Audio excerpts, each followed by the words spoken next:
Hi friends, welcome to my channel. నేను ఇప్పుడు కైమా బీరకాయ ఎలా తయారు చేయాలో చెప్తున్నాను. మీరు కూడా ట్రై చేయండి. ఇప్పుడు కూడా మీట్ తినని వాళ్ళు చాలా ఇష్టంగా తింటారు. మీరు కూడా ట్రై చేయండి. ముందుగా స్టవ్ ఆన్ చేసి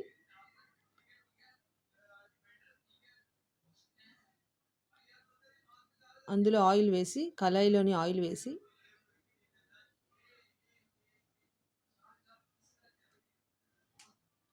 ఆయిల్ హీటెక్కిన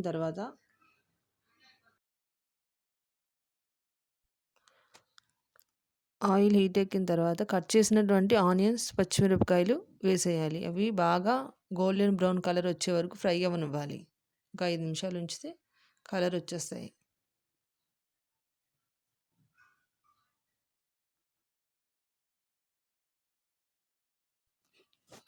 ఇప్పుడు కట్ చేసినటువంటి 2 బీరకాయలని ఆనియన్స్ ఫ్రై అయిన తర్వాత వేసేయాలి కడాయిలోని. ఇవి బాగా దగ్గరగా వాటర్ పైకి వచ్చే విధంగా ఉడికినించి అప్పుడు మూత పెట్టేసి ఒక 5 నిమిషాలు ఉంచాలి మనం.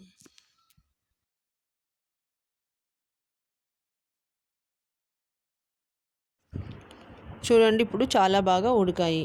ఇప్పుడు మనం ఇందులోని ఒక పావు కైమా వేసి 2 బాగా ఉడకనివ్వాలి. మళ్ళీ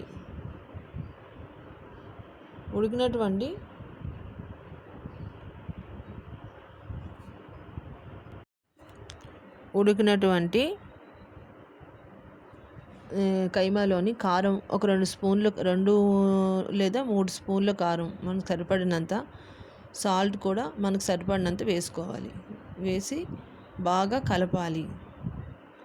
కలిపి ఒక 10 to 15 మినిట్స్ వరకు ఉడకనివ్వాలి. కైమా కాస్త గట్టిగా ఉంటుంది కదా, దాని గురించి మనం 10 to 15 మినిట్స్ బాగా ఉడకనివ్వాలి.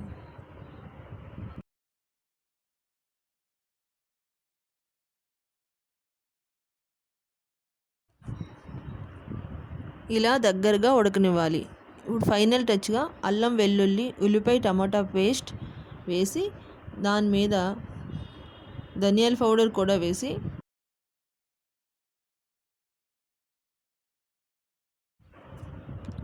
బాగా కలుపుకోవాలి. ఈ కర్రీ చిన్నపిల్లలు, ముసలి వాళ్ళు, హెల్త్ ప్రాబ్లం ఉన్నవాళ్ళు ఎవరైనా తినొచ్చు. ఇందులో మనం బీరకాయ కైమా కూడా ఒకవేళ అల్లం వెల్లుల్లి పేస్ట్ తినకూడదు అనుకుంటే బీరకాయ కైమా వండిన తర్వాత కూడా మనం ఆఫ్ చేసి అలాగే తిన్నా కూడా బాగానే ఉంటుంది. అంతే, కైమా బీరకాయ రెడీ.